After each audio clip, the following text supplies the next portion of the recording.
Metroid Prime 4 could be Nintendo's big release of the year. The name for Riot's fighting game is far from a knockout, and the PSVR 2 is about to go multi-platform. I'm Ash Dixon, and this is Jinx News. This week we had Nintendo's chunky partner showcase, and while it gave us reassurance that the Switch won't be having a completely dry spell this year, we were still left with a first-party AAA-shaped hole in the calendar. Well, I've got a spicy update for you. It looks like Metroid Prime 4 could be dropping this year. That's according to an insider who also correctly leaked the new Epic Mickey remaster. Now, a new Metroid game is pretty overdue. Yes, we've had Dread and it was very, very good, but 4 was announced all the way back at E3 2017. Many had assumed it would be a launch title for the Switch 2, though that's been pushed back to 2025, and now Nintendo has a hole to plug. The issue is Nintendo will be wanting to launch the new console with a strong lineup of games, so if the rumors are true, I imagine we'll also get some big hitters lined up for release. They could still launch Metroid Prime 4 on the Switch 2 later. After all the reports are saying it's backwards compatible, but that does make it less of an incentive to splash out on a whole new console. We also have the Pokemon event next week, which is very likely to reveal Game Freak's next Pokemon game, and who knows, if that drops this year, Nintendo might actually Uno Reverse Card 2024 into something quite strong.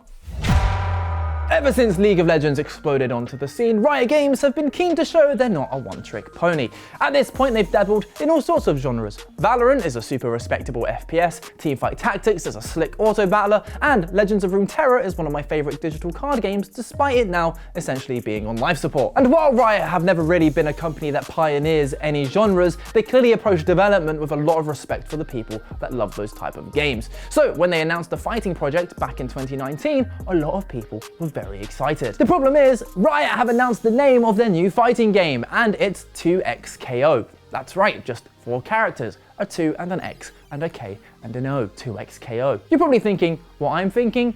Yeah, not a great name. There is some logic to it, as you fight with a 2-person tag team, and of course the goal is to knock out your opponent, but still, considering it's been sitting nameless for like 5 years and 2XKO is the big reveal, it feels pretty underwhelming, especially as it had been codenamed Project L, which isn't the best name either, but at least it had its own self-deprecating charm. And I know it's just a game title, but Riot don't have the best track record with names, and while Legends of Runeterra had a whole host of issues, I think a weak name really hindered it from the start. Still, 2XKO has a lot for fighting fans to get excited about. It looks fast, fun, and those animations look silky smooth. Better yet, it's set for a release in 2025, and some demos and playtests are expected at some point this year. So what do you think? Are you excited for 2XKO? Do you think you could have come up with a better name? Sprinkle them down in the comments.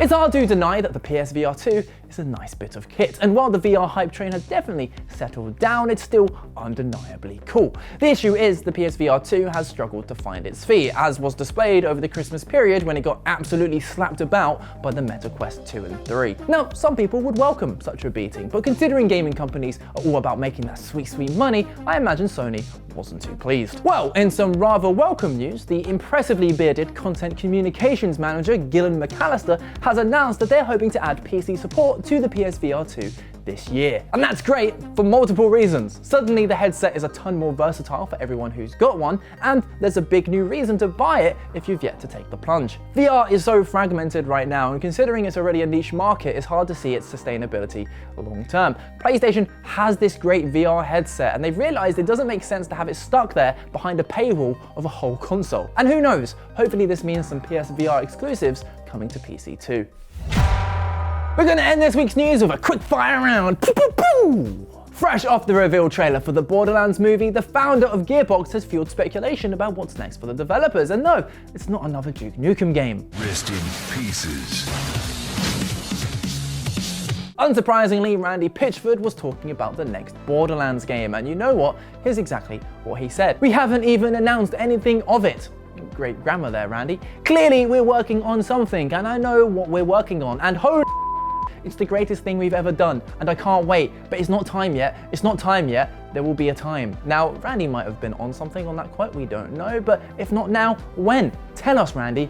We need to know. The official Borderlands Twitter account has been posting videos recapping the events of previous Borderlands games, so something could be in the air. Granted, they could all just be hyping up the movie, but I'm a glass half full kind of guy. The movie looks average at best, so Randy, give us a new game announcement to cleanse our palates, please. Next up, we have some good news for you Xbox owners out there, because you can now get Dead Island 2 on Game Pass. It's been out for less than a year, so it's a little surprising to see it available so soon, especially considering how many copies it sold. That being 1 million copies in 3 days and 2 million within a month, and it's not even out on Steam yet. And finally, it's been a while since we talked about good old palworld here on Jinx News. I mean, what else is there to say? People love it, and it's exceeded all expectations. Well, if you thought Dead Island 2's 2 million sales in its first month was impressive, prepare to be blown away, because palworld has surpassed 25 million players in its first month. That's according to Pocket Pair anyway, who claimed that it sold 15 million copies on Steam while 10 million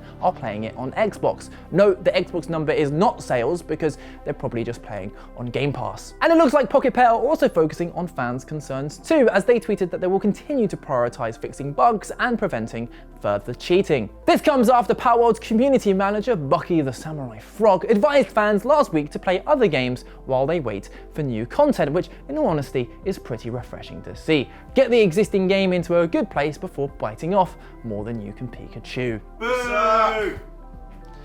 I deserve that. And that's the show. If you haven't subscribed yet, please hit that button. It will make me very happy. And if you've already subscribed, why not just hit the like instead? Oh, my band dropped a new song. Surprise plug, lol. Check it out. Have a lovely weekend, everyone. And we'll see you on Monday.